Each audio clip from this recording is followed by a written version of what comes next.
There are a ton of open world games, and sometimes a lot of them can blur together. So when one does something different, it's obvious. Hi folks, it's Falcon, and today on gameranx, 10 open world games with unique mechanics. Starting off with number 10, it's Sunset Overdrive, this often forgotten about missing link between the Ratchet & Clank series and Marvel's Spider-Man is where Insomniac first dipped their toes into open world gaming, and it resulted in one of the most fun traversal systems in any open world game, period. What makes this game so unique is how traversal mechanics are central to the experience. In most games, movement abilities are just for getting around, but in this game, movement and combat are intertwined. You just can't have one without the other. I mean, Spider-Man's web slinging is a unique mechanic and another great example of traversal, but we kind of all know Spider-Man and what Spider-Man does. And Sunset Overdrive is just like, when you want to talk unique, this is Insomniac's unique traversal game. And on paper, it doesn't really sound unique. You can grind on rails, phone lines, bounce on cars, run on walls, glide on water. There's a lot of moving around and it's all fun to do. In contrast, running around on foot is intentionally slow and leaves you really vulnerable to most enemy attacks, so the game encourages you to be moving with the traversal mechanics at all times. And that's especially true with the combo system, which makes your attacks more powerful the longer you keep a combo string going. Staying on the ground too long makes the combo end, and the best way to fight in the game is to grind and bounce all over the place while fighting enemies, and that's where it's really just something different. It's the layers of stuff that they put together that just makes Sunset Overdrive really have a unique identity. Like, its humor is more a matter of taste, but its rock-solid mechanics are what really make it an overlooked gem.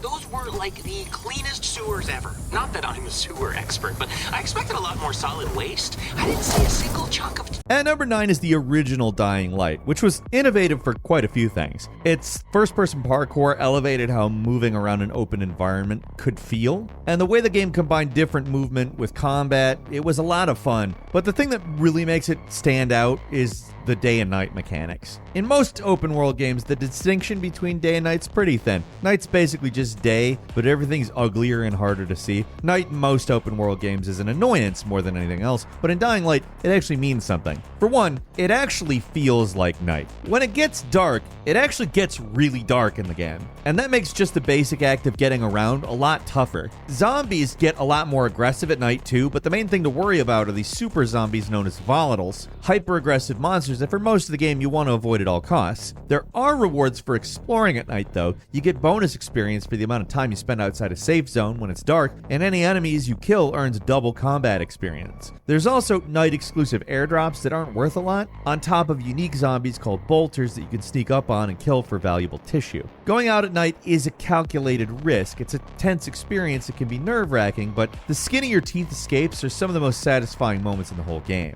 Easily the worst thing about Dying Light 2 is how they neutered the night and took out everything that made the night portions of the first game so intense and fun. And hopefully if the series continues, that's something they'll revert on. At number 8 is Grand Theft Auto 5. Kinda hard not to talk about this one. It's been out for about a decade, and it's easy to forget just how innovative this game was when it came out in 2013. That trailer that saw you switching between multiple characters during the same mission was seriously mind-blowing, and I can't help but be even a little impressed now every time I come back to this game. Like, you switch characters, the camera zooms out and does that whole thing, because your characters are in different places in the world, and comes back on the next character mid-action. No loading screens. It's just cool as hell.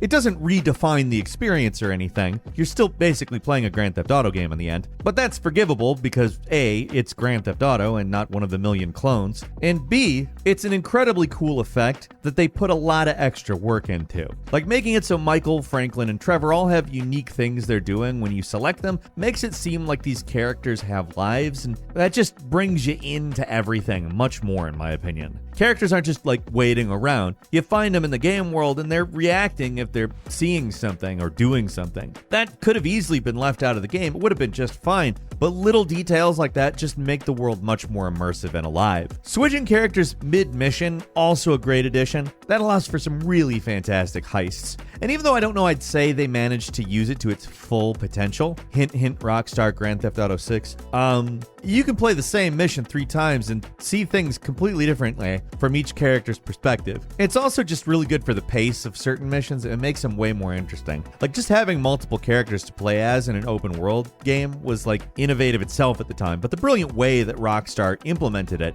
made it really unique. Like a couple Watch Dogs sequels down the line, they tried multiple characters there too, but it just didn't have the same impact, and none of those characters felt truly alive the way these 3 did. At number 7 is Middle-earth: Shadow of Mordor. You can't have a list like this without bringing up the Middle-earth: Shadow of Blank games and their famous Nemesis system, because it's just such an interesting system that a lot of other games have attempted to copy. Like, I'm looking at you, Assassin's Creed Odyssey specifically, but there's nothing quite like it out there. That might be partially because WB literally patented the system, so I think other devs are a little afraid of using it. But ignoring that, it's a really cool system that adds a lot to the game. The whole thing lives and breathes in this menu called Sauron's Army. You get a organization chart of the orc hierarchy in a region.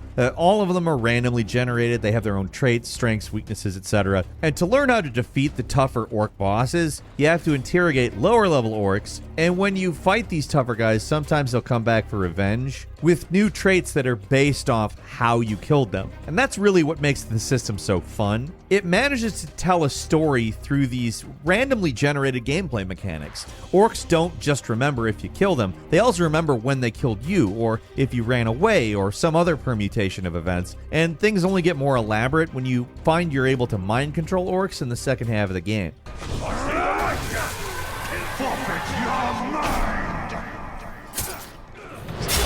The sequel, Shadow of War, manages to build on the system in almost every way, and it really is a sight to behold in my opinion, but the original game was where the innovation came from. They're both solid games as long as you're not someone obsessed with Tolkien lore, because, I mean, if you want accuracy to the source material, these games will probably make your head explode, but as open world action games with a unique mechanic, they are solid. And number 6 is Watch Dogs Legion. I actually mentioned this in the Grand Theft Auto point because it's not actually the same thing as Grand Theft Auto, and the underlying idea is pretty unique. The execution leaves a little bit to be desired, but here, the play as anyone mechanic is what I'm talking about. And it was kind of a big swing for Ubisoft, who is usually pretty risk averse. Rather than having a fixed protagonist like the previous 2 games, and in pretty much every other open world game without a character creator, in Legion there's no single protagonist. Instead, the game starts you off with a random, and I mean randomly generated character, and from there it's team building that is on the agenda. In the previous Watch Dogs games, scanning the NPCs was mostly just for fun, but in this game it gave you their stats, their web of connections, and their unique abilities. Literally anyone you could see on the street could be recruited through a randomly generated mission, and they'd become a playable character. Even seemingly pointless ones like little old ladies or guys pretending to be statues. You can understand why I would call that unique, and there's potential for something incredible there, but in practice, it's kind of just playing the game like any other open world game, except for you swap characters once in a while, because instead of having a guy with all the abilities like Watch Dogs 1 and 2, every character has a few abilities, and only those abilities. They can all talk, but the nature of the system means that whoever you're playing as isn't really an active character in the story like most open world games. Or Grand Theft Auto 5, where you had 3 protagonists and switching between them had such a realistic feel to it, even though there's no actual realistic standard for inhabiting a different person's body for a while. Mostly you're just taking orders, and it's a less interesting narrative for it. So this is an example of a unique system that turned out to be more than a hop, skip, and a jump away from perfect, let's say. Now, if this game did get a sequel and they really put the time into it, genuinely it could be a fairly revolutionary system, but it needed more time in the oven. At number 5 is the State of Decay series, combining open world gameplay, survival mechanics, and a base building strategy layer. There's nothing quite like these games. Like, yeah, there's plenty of open world zombie games, like plenty of open world survival games with zombies, but those are always about keeping a single character alive, and State of Decay is more about building a community. It kind of feels like zombie XCOM in an open world. You got a base with rooms that can be built that give your community various benefits, like you got multiple characters with different skills. They get tired and you have to swap out between them. They can die permanently too if you're not careful. There's morale to worry about. There's food, basic supplies, and even though you're only directly controlling one character, it just feels like something different. The second game takes all those ideas introduced in the first game, but gives you a bigger map with more characters and other survivor groups to contend with, and that makes the strategic options much more expanded. In comparison to other open world games, the actual combat and movement can feel a little stiff and unrefined, but it's such an interesting series that the shortcomings are actually pretty easy to overlook. For being relatively small games, they're ambitious as hell, and they mostly deliver on the ambitions too. At number 4 is Gravity Rush. There's plenty of open world superhero games with movement powers, traversal powers. I mentioned Spider-Man back in the Sunset Overdrive point, but Gravity Rush manages to just stand out on the strength of its central mechanic. Instead of being able to fly or swing on webs or jump really far or whatever, the main character of Gravity Rush can control gravity. At any point, you can just press a button to hover in place, and then with another press, you'll reorient gravity to whatever direction you're facing. So instead of flying, the game's about falling with style, like the Buzz Lightyear thing. It's set on this bizarre city around a gigantic pillar in the middle of an abyss. The game gives you a world perfect for the unique powers you get. You're not just fighting enemies on the ground, you're flying through the air, getting into combat on the side of buildings, and exploring the world in a disorienting but weirdly intuitive way. Pretty much everything about this game feels unique even now. It feels like a game made on a different planet. It's incredibly polished, rarely sticks to open world conventions. The sequel doubles down on the first game's eccentricities, which might be a positive or a negative depending on your tolerance for weirdness and frustrating mission objectives, but the mechanical improvements are great, like this ability where you can tilt gravity and turn the entire world into a big slide. It's really a unique and awesome game.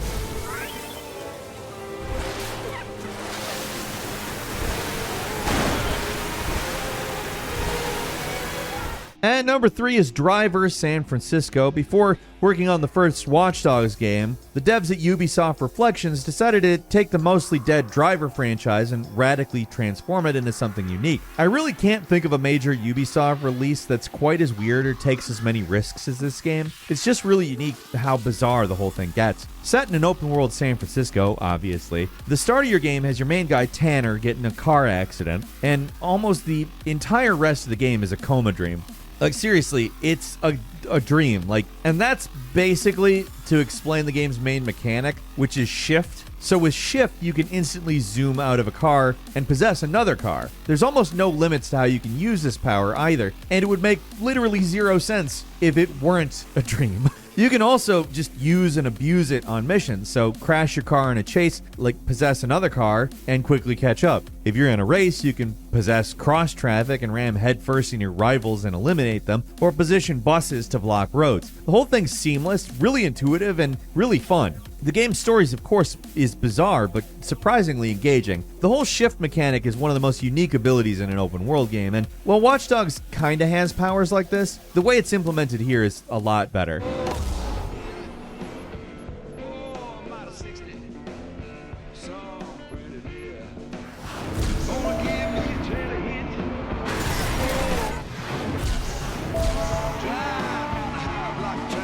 And number 2 is Death Stranding. Coming from the mad mind of Hideo Kojima, Death Stranding has so little in common with your standard open world game, it almost feels like it kind of belongs in a different genre. Like perhaps maybe a Strand game. It's the first of its kind! It's an open world game. It's just a really weird one. Like, it's not really a survival game, and you could kind of say it's only kind of an open world game, but obviously it's an open world game. That doesn't mean everything about it isn't unique. It is.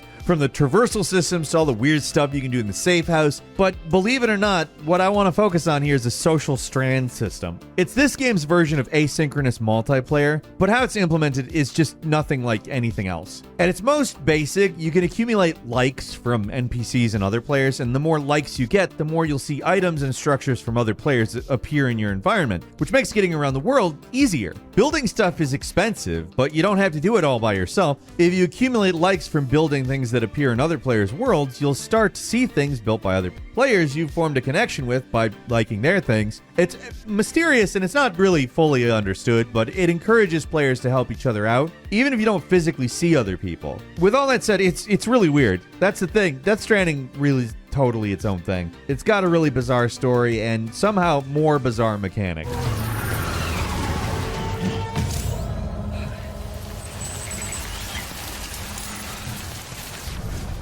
And finally, at number 1 is The Outer Wilds. Most of the time, games with unique or untested mechanics can feel half-baked or undercooked.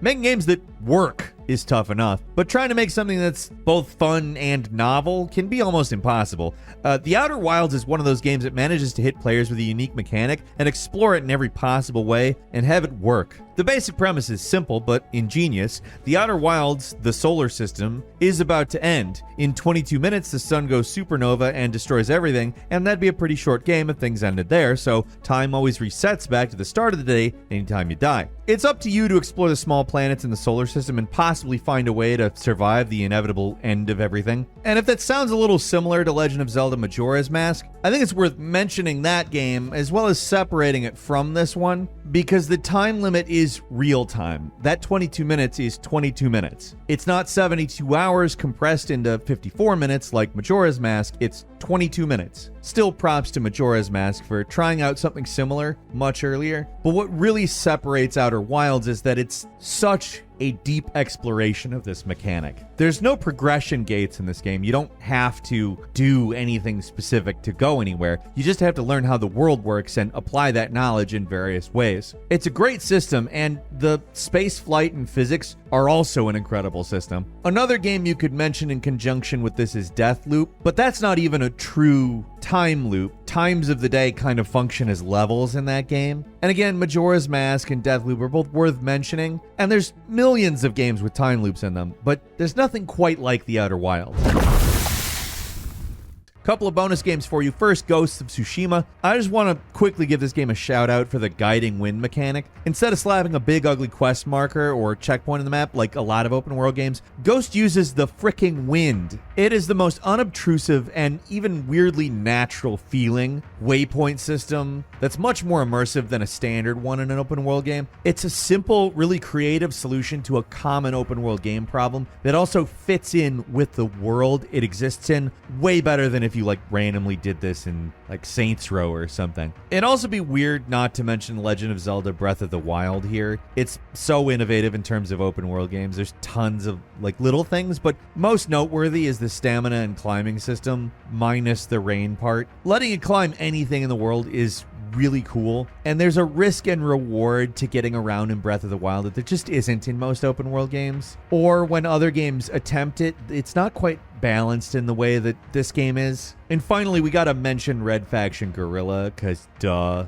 We mentioned this game too much to include it in the main list. Like, this game clearly holds a special place in all of our hearts here at gameranx, and there's not much left to say. The destruction mechanics in this game turn what would otherwise be a pretty standard open world shooter into this all-time classic, where the mechanic builds into the world and the story and everything in such a way that between the world itself and the mechanic, there's nothing else like this game. The sequel ditched the open world, and it was all the worse because of it, and nobody else has really done this since. I don't understand why. Like, it's 2023. It's been enough time for somebody else to do this and maybe even do it better. The current owners of the Red Faction franchise, Deep Silver, man, oh man, guys, if you're hearing this, make us a new Red Faction Guerrilla. If you guys could basically make Red Dead Redemption 2 for Red Faction Guerrilla, that'd be nice. And that's all for today. Leave us a comment. Let us know what you think. If you like this video, click like. If you're not subscribed, now's a great time to do so. We upload brand new videos every day of the week. Best way to see them first is, of course, a subscription, so click subscribe.